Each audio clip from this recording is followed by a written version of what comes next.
Néfer demanda à Néri si elle avait été amenée ici contre son gré, kidnappée, ou si le prince avait quelque chose de compromettant sur elle. Elle lui dit de cligner 2 fois des yeux si ce qu'elle disait était vrai. Pendant ce temps, le prince Alide appelait Néfer, mais elle ne répondait pas, continuant à parler à Néri. Elle affirmait que Néri ne pouvait pas nier les mérites de Alide, mais qu'être un bon leader ne signifiait pas nécessairement qu'il serait un bon mari. Le prince Alide, irrité, lui ordonna de quitter son navire. Néfer se tourna vers Néri, soulignant comment Alide lui parlait sans cœur. Elle ajouta qu'il était absolument impitoyable. Le prince Alide criait après Néfer, lui reprochant de débarquer sur son navire et de semer le trouble. La princesse Néri lui répondit en soulignant qu'elle avait raison et qu'il est impossible de prédire comment un mariage se terminera. Cependant, elle est certaine d'une chose. Alide fera tout en son pouvoir pour qu'elle ne regrette jamais de l'avoir choisi. Après tout, il est l'homme qu'elle aime. Le prince Alide, surpris par cette déclaration, rougit aussitôt. Au fond, Néri se demandait si elle n'avait pas un peu exagéré avec la mise en scène lorsque le prince Alide répondit à Néri qu'il l'aimait aussi. Néri pensait que bien qu'elle eût peur que ses vrais sentiments commencent à se manifester et que Alide ne finisse par les voir, il y avait une petite partie d'elle qui souhaitait que cela arrive. Si seulement elle pouvait lui transmettre secrètement ses sentiments. Néfer demanda à Simone ce que Alide avait bien pu faire pour mériter quelqu'un comme Néri. Elle se demanda même si Alide avait sauvé le monde dans une vie antérieure. Simone suggéra qu'il devrait peut-être partir, lui montrant le chemin. Elle remarqua que Simone ne le lâchait pas et lui demanda s'il était venu dans sa chambre pour lui dire quelque chose. Simone répondit qu'il pensait lui assigner une prêtresse jusqu'à ce qu'ils atteignent Tyrina. Elle demanda pourquoi une guerrière mesquine aurait besoin d'une prêtresse pour la suivre, ajoutant qu'il savait très bien que c'était inutile. Elle précisa qu'évidemment, cela ne la dérangerait pas si c'était lui-même. Simone répondit à la princesse Néfer qu'il croit qu'une femme serait plus acceptable. Néfer lui toucha le poignet en plaisantant, puis lui demanda de faire passer le message aux jumeaux de venir la voir plus tard. Elle avait hâte de les revoir. Simone répliqua qu'il était certain que Sana et Lana seraient ravis d'entendre cela. Elle s'approcha de lui et admit qu'il lui avait beaucoup manqué et qu'elle était heureuse d'être venue. C'était un plaisir de le revoir après toutes ces années. Simone rougit brièvement, puis toussa pour reprendre son sérieux, disant à la princesse Néfer qu'il était ravi de la voir en bonne santé.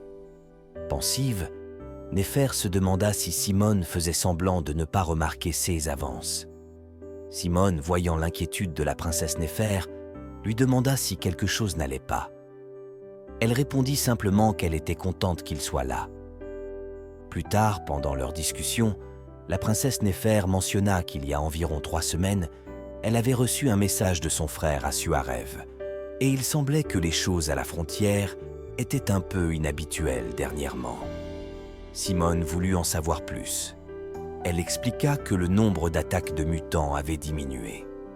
Intriguée, Simone se demanda si cela avait réellement diminué ou augmenté. Néfer lui expliqua que son frère disait que c'était étrange, comme le calme avant la tempête.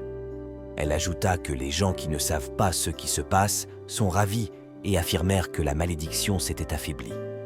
Simone demanda à Néfer si c'était exactement 3 semaines qu'elle avait reçu cette nouvelle. Elle répondit affirmativement et lui demanda pourquoi. Simone lui disait que c'était à peu près au même moment où ils avaient traversé la frontière. Pensif, il réfléchissait, soulignant que le nombre de mutants avait décliné après l'apparition du dragon, et il espérait que ce ne soit qu'une coïncidence. Néfer demanda ce qui leur avait pris autant de temps pour revenir de l'autre côté. Simone répondit vaguement qu'une chose en avait conduit à une autre. Au même moment, Néri et Alide discutaient.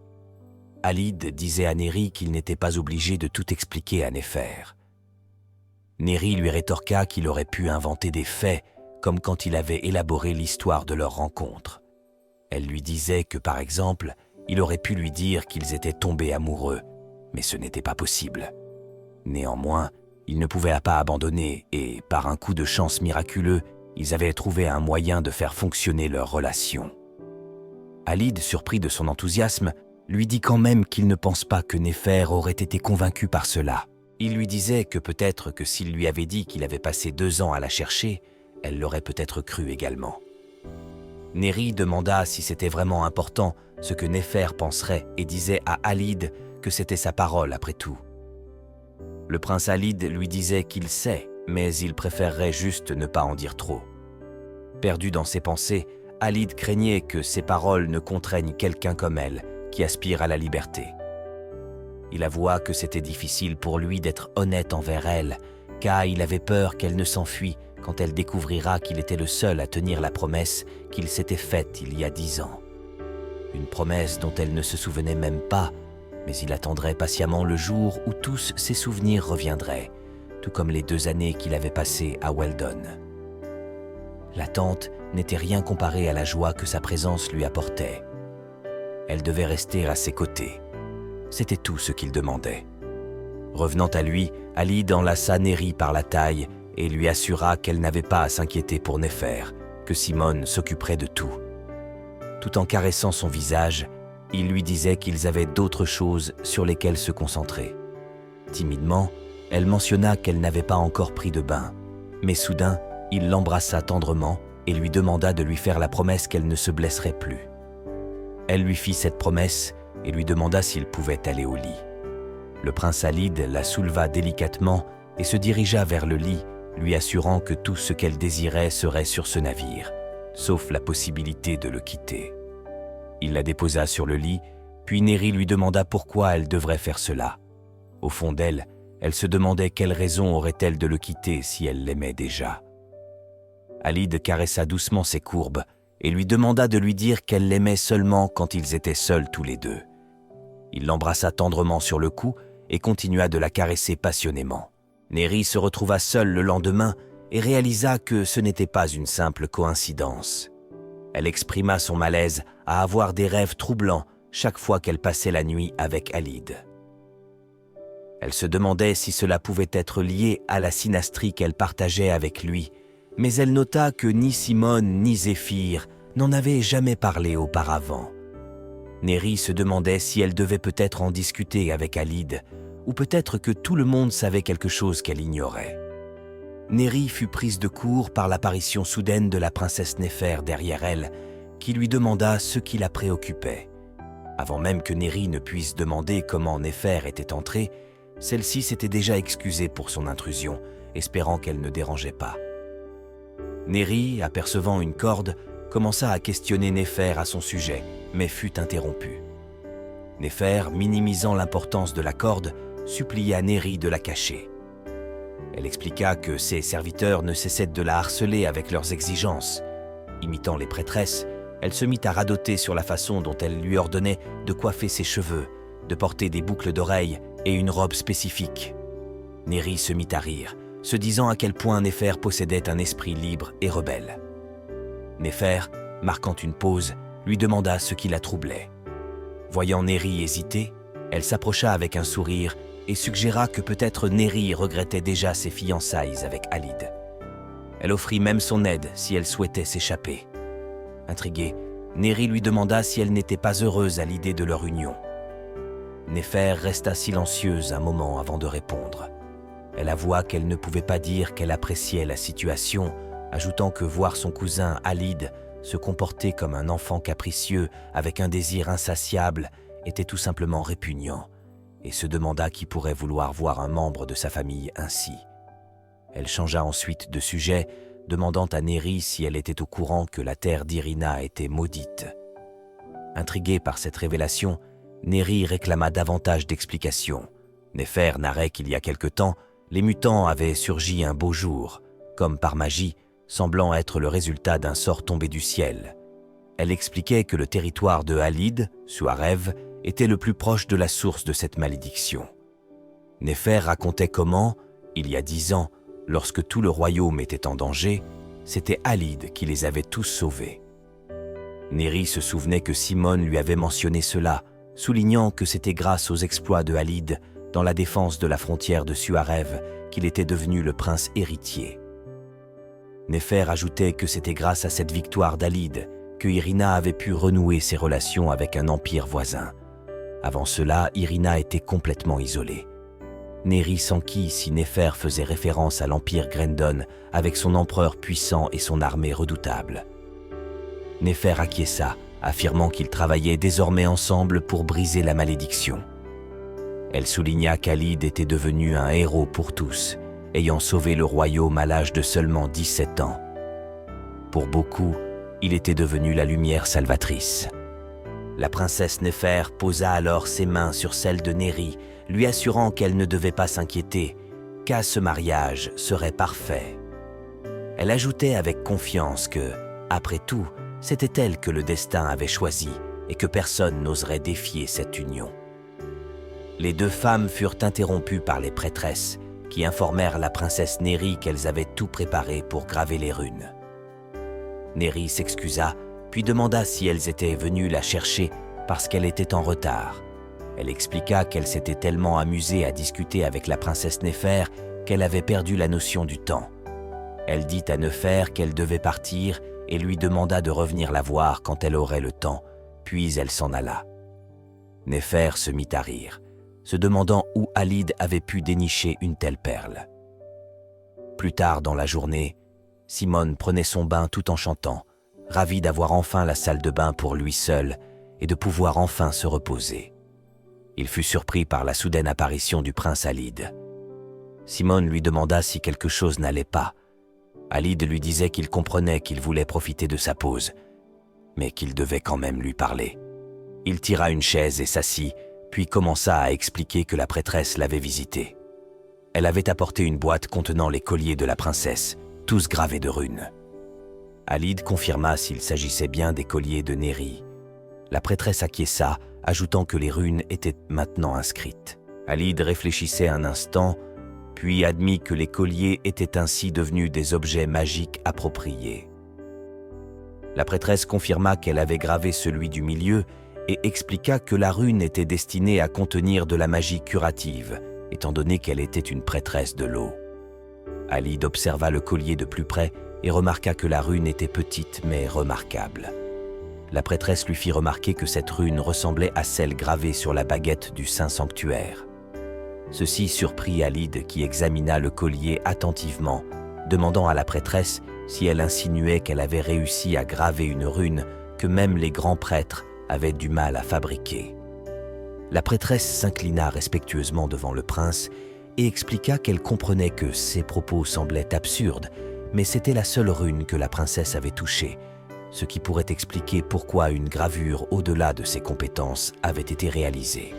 Alid prit un moment pour réfléchir, puis demanda si l'acquisition d'un patron n'était pas le plus grand obstacle pour un prêtre ou une prêtresse. Il assura ensuite qu'à partir de ce moment, il les soutiendrait toutes les trois pour toujours. Cependant, en échange de cela, elle ne devrait pas le servir lui, mais Néri Karim Hartmann. Il leur fit promettre de ne révéler cela à personne et de ne pas divulguer le véritable sens de la rune à la princesse. Il ajouta que les autres prêtresses devraient également accepter ces conditions. Surpris par cette discussion inhabituelle, Simone demanda au prince Alid pourquoi il lui parlait d'une chose aussi importante dans le bain. Simone interrogea le prince Alid sur le silence qu'il gardait à propos des capacités de la princesse. Il lui confia alors que même l'influence qu'elle avait exercée sur la gravure de la rune l'avait surpris, car il n'avait jamais entendu parler d'une telle chose auparavant.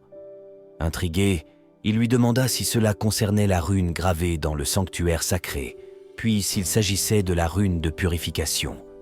Après qu'il eut confirmé ses suspicions, il exprima son enthousiasme et insista sur la nécessité d'en informer Sa Majesté. Cependant, le prince l'interrompit, soulignant qu'il n'était pas opportun d'approfondir ce sujet et qu'il était préférable de ne pas en discuter davantage. Malgré sa volonté de convaincre le prince, celui-ci lui rappela la tragique fin de la dernière personne possédant un tel pouvoir, soulignant la nécessité de la prudence. Il expliqua que contrairement à la magie curative qui guérissait les blessures et restaure l'énergie, la magie de purification a la capacité d'annuler la destruction et la contamination, une puissance qui transcende les simples notions d'équilibre dans le monde. Il lui conta l'histoire poignante d'Irina, au bord de l'anéantissement à cause d'une malédiction noire, face à laquelle aucune magie ne pouvait aider. un héros, sans la moindre hésitation, se sacrifia pour sauver l'empire d'Irina, offrant son propre être en sacrifice en invoquant son pouvoir de purification magique.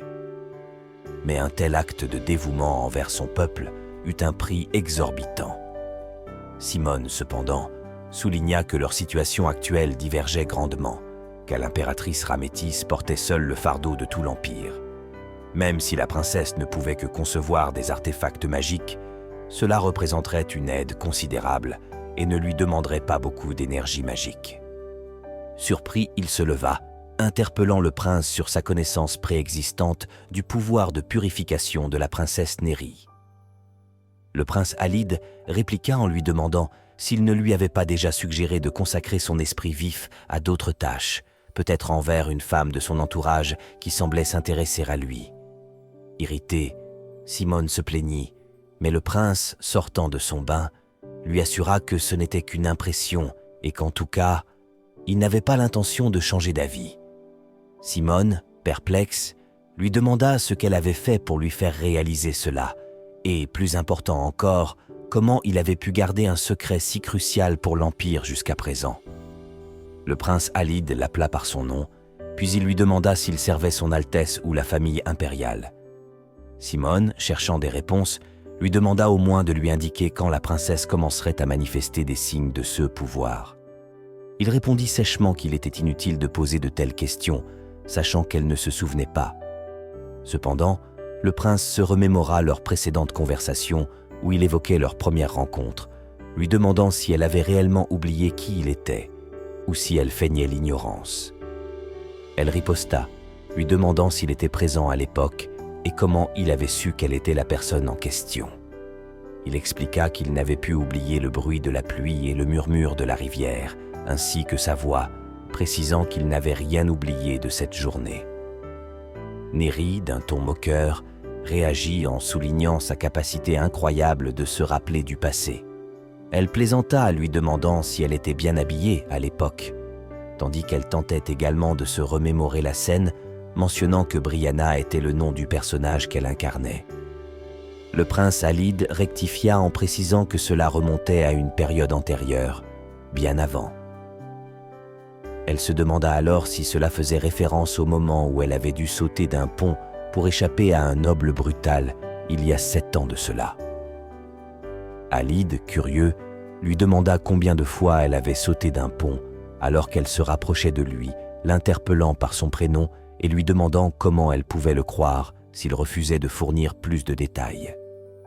Elle souligna ironiquement qu'après avoir attendu toutes ces années pour mettre la main sur une actrice, elle ne pouvait s'empêcher de se demander à quel point son plan avait été méticuleusement élaboré. Elle ajouta que ce n'était plus un sujet important maintenant, car leur relation s'était améliorée. Elle le regarda droit dans les yeux et lui fit remarquer que ne pas accorder sa confiance à quelqu'un nécessitait plus d'efforts qu'il ne pouvait l'imaginer. Simone admit qu'il avait désormais compris et que c'était la raison pour laquelle il lui avait demandé d'enquêter sur le fjord. Le prince Alide lui assura qu'il ne pensait pas qu'elle cherchait à les piéger, comprenant que la princesse ne se souvenait vraiment pas. Il se servit une coupe de vin et admit qu'il était en grande partie responsable du départ sur de mauvaises bases. Il expliqua qu'il avait mis beaucoup de temps à se rapprocher d'elle et ne voulait pas compromettre leur relation. Simone comprit et disait que si elle ne retrouvait pas la mémoire, leur relation prendrait fin après 2 ans. Il remarqua que certaines opérations semblaient être un énorme désastre pour certains, mais pas pour lui, car il venait d'avoir une brillante idée. Simone, fils d'un doyen et brillant érudit, était un homme qui voyait les choses jusqu'à leur conclusion une fois son intérêt piqué. Il avait rédigé des centaines de documents jusqu'à présent. Cependant, il se retrouvait souvent dans des situations comme celle où il avait été retenu par les jumeaux alors qu'il brûlait d'impatience de découvrir les pouvoirs du terru de son Altesse. À présent, il canalise la majeure partie de sa persévérance pour aider le prince Alide et la princesse à vivre heureux pour toujours. Il réfléchissait et nota que le prince Alide devenait aussi têtu qu'une mule quand il s'agissait de la princesse. Il lui semblait impératif que son Altesse, la princesse, retrouve ses souvenirs pour que les choses puissent s'arranger entre eux. Il exposa alors son idée au prince et lui demanda si le mariage pourrait restaurer les souvenirs oubliés de la princesse en utilisant la magie terrestre. Le prince Alide exprima ses inquiétudes quant à la possibilité que cela attire trop l'attention sur elle et que des rumeurs commencent à circuler si elle se retrouvait dans une situation embarrassante. Simone souriait et lui disait qu'il n'avait pas encore entendu le reste de sa brillante idée. La princesse se faisait choyer par les prêtresses, l'une d'entre elles lui proposant des options pour une occasion spéciale. Elle lui demandait si elle voulait essayer quelque chose de différent. La prêtresse de l'eau lui tendit une boîte à bijoux, mais la princesse répondit qu'elle n'avait pas besoin de nouvelles boucles d'oreilles. Celles qu'elle portait déjà lui convenaient parfaitement, car elle y était déjà habituée. Elle demanda plutôt à choisir un autre collier et un bracelet à la place. Un souvenir du fjord lui revint en mémoire, celui où l'instructeur lui recommandait de ne jamais accorder sa confiance à quelqu'un et de toujours rester sur ses gardes. Elle se promit alors qu'une fois sortie de ce vaisseau, elle resterait méfiante envers tout le monde, ne faisant confiance qu'à elle-même. Deux des prêtresses chuchotèrent entre elles, remarquant les boucles d'oreilles qu'elle portait, celles qu'elle avait lorsqu'elle avait rencontré le prince. Elles constatèrent qu'elle semblait y être attachée et spéculèrent que ces bijoux devaient lui rappeler ses origines. Après s'être préparée, elle rejoignit le prince Alide sur le pont. Subjugué par la beauté de la princesse, le prince se tenait droit devant elle et le contempla. Un moment de silence s'installa entre les deux, puis il s'approcha d'elle et lui demanda s'il pouvait l'observer de plus près, rougissant légèrement. Il tenta de toucher son voile, mais elle refusa, lui expliquant que celui-ci risquait de se salir. Malgré tout, le prince Alide la saisit et lui fit un baiser, lui disant que c'était inévitable quand elle était si belle. Elle exprima son soulagement en apprenant que le prince la trouvait présentable, lui confiant que c'était sa première visite ici. En retour, le prince avoua qu'elle était encore plus belle aujourd'hui. Pendant qu'elle observait par-delà le navire, elle demanda au prince s'ils étaient sur la rivière Danu, celle dont il lui avait parlé, qui mène à Inan. Elle complimenta la beauté de la rivière, et le prince lui expliqua que c'était grâce à cette rivière qu'Inan pouvait exister. Elle remarqua la foule et lui demanda si elle était toujours aussi nombreuse et accueillante. Le prince lui répondit que c'était parce que tout le monde avait attendu si longtemps.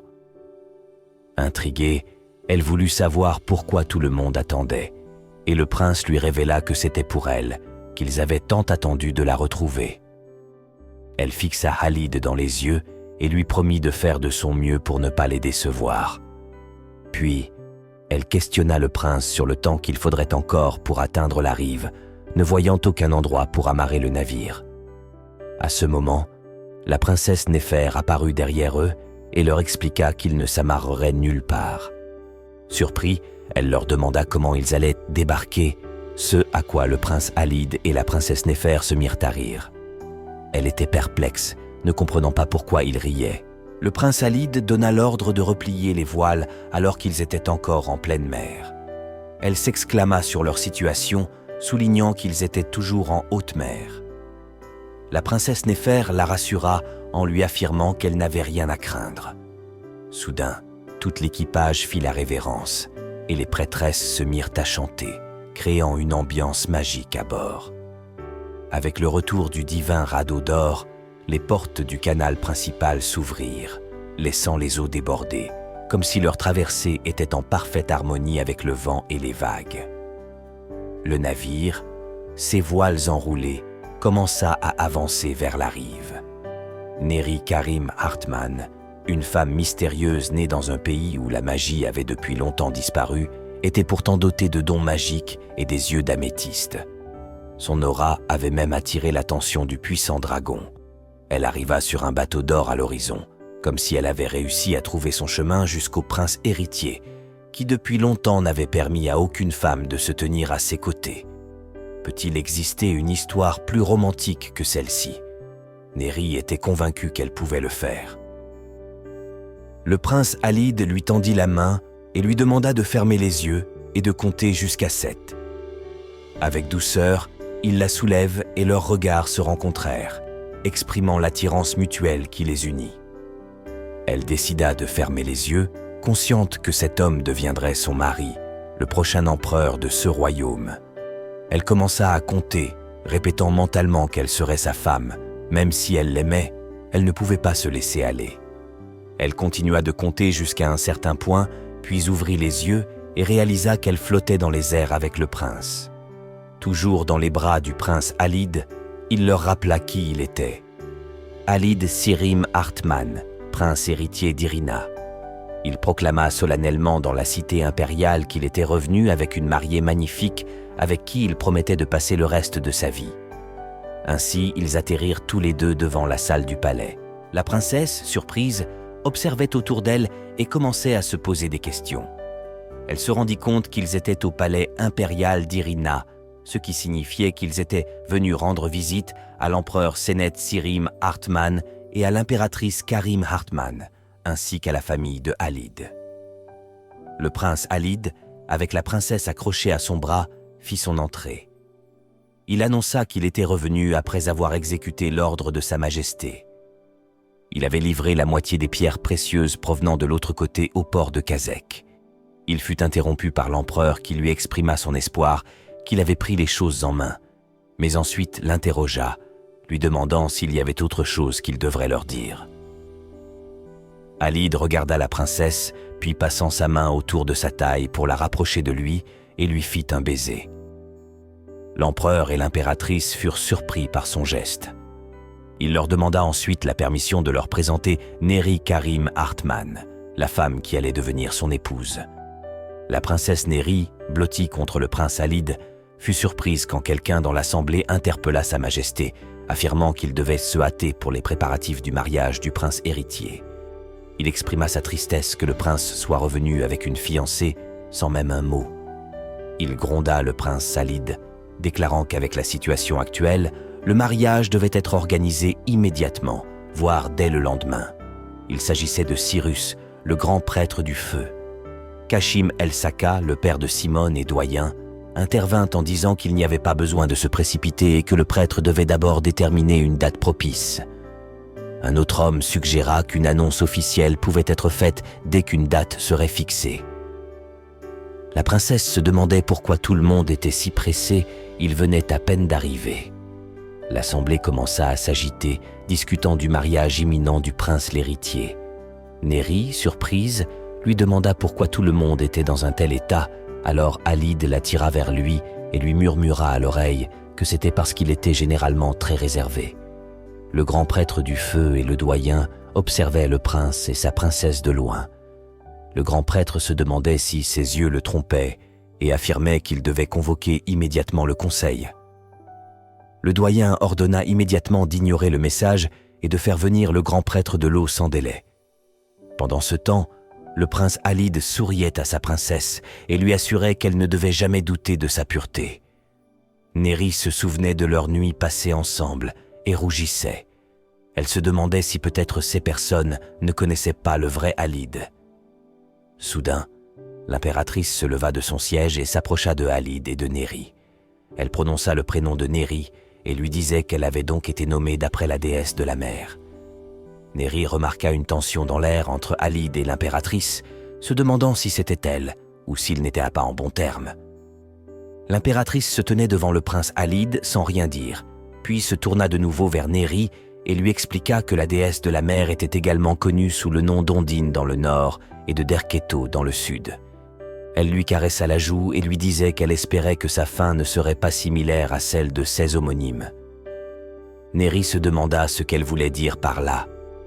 Elle se rappela ce que Simone lui avait dit à propos de la déesse de la mer légendaire, précisant que comme Irina était à l'origine une fédération composée de 4 familles royales, la légende de la même déesse variait légèrement d'une région à l'autre. Il lui avait expliqué que les légendes du Nord et du Sud racontaient des histoires d'un homme, une histoire d'amour terriblement malheureuse, tandis que la légende de la déesse de la mer à l'Est, selon Neri, était un peu plus joyeuse. Il racontait qu'il s'agissait plus ou moins d'un conte de fées décrivant comment une déesse de la mer tombait amoureuse d'un humain et finissait par surmonter l'opposition des dieux pour vivre heureuse jusqu'à la fin des temps. Néri scrutait le visage de l'impératrice, se demandant si elle était inquiète à propos de quelque chose. L'impératrice avait l'air triste. Néri se disait qu'il serait préférable de ne pas rendre les choses plus embarrassantes qu'elles ne l'étaient déjà. Elle prit la main de l'impératrice et lui disait que, même si elle doutait, si elle leur donnait sa bénédiction, alors elle serait certaine que cela leur permettrait d'avoir un merveilleux départ dans leur mariage. L'impératrice, surprise, sourit et répondit qu'ils avaient déjà sa bénédiction. Elle prit aussi la main de Néri en retour et lui disait qu'après tout, personne n'avait attendu ce moment plus longtemps qu'elle. Puis elle lui souhaita la bienvenue à Irina. Plus tard, ce soir-là, un homme conversait avec une servante, exprimant des regrets pour ce qu'elle avait dû endurer si peu de temps après avoir accouché. Elle répondit à l'homme en l'appelant maître, lui disant qu'il ne devrait pas se préoccuper de cela, qu'à être à son service leur procurait à elle et à son enfant une grande joie. L'homme lui demanda de lui raconter tout ce qu'elle avait vu aujourd'hui. Elle lui rapporta que le prince héritier et son épouse étaient arrivés au palais impérial aujourd'hui. Elle mentionna que la princesse avait essayé de graver des runes sur des pierres précieuses avec les prêtresses jusqu'à leur débarquement du navire, mais qu'elle n'avait pas réussi à produire quoi que ce soit de valable. Elle ajouta qu'il semblait qu'il lui faudrait du temps avant de pouvoir invoquer son terru. L'homme remarqua que c'était plus long que prévu, ce qui rendait les choses difficiles. La femme mentionna que durant la cérémonie de mariage, ils baisseraient tout leur garde avec les festivités, offrant ainsi une occasion idéale. Elle nota également que Lana partirait bientôt pour garder la frontière, réduisant ainsi le nombre de guerriers à craindre. L'homme acquiesça et commenta que ce serait certainement un beau cadeau pour Alide. La servante sourit, exprimant son espoir pour l'avenir d'Irina et pour son maître.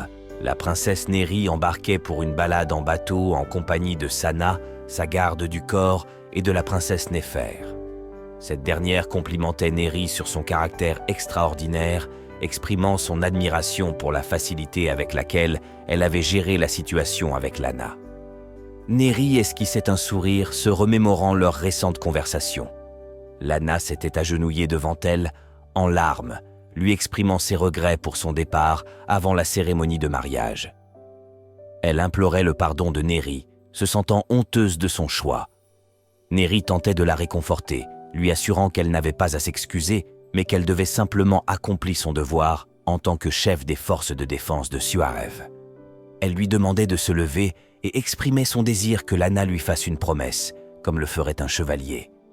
Elle lui demandait de veiller sur elle et de s'assurer qu'elle ne se blesserait pas jusqu'à son retour.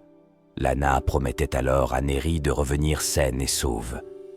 Touchée par cette déclaration, Néri lui assurait qu'elle lui faisait entièrement confiance. La princesse Néfer mentionnait à Néri que maintenant que Lana était partie pour Suarev, elle supposait que Alide quitterait également le palais impérial une fois le mariage terminé. Elle exprimait son empathie pour l'urgence de la situation là-bas, mais elle regrettait le retardement du mariage du prince héritier, même si c'était de seulement 3 jours. Néri souriait légèrement et lui demandait si ce délai ne suffisait pas. Néri, scrutant souvent les alentours, ressentait le poids des regards constamment posés sur elle. Elle se disait qu'elle se sentirait plus à l'aise une fois à Suarev, où elle serait moins observée. Cependant, elle regrettait de ne pas pouvoir explorer davantage cet endroit avant de partir. Elle souhaitait en apprendre davantage sur l'endroit où Alide avait grandi. La princesse Néfer lui expliqua que si cela pouvait la rassurer, le prince Alide n'avait pas passé une grande partie de son enfance au palais impérial.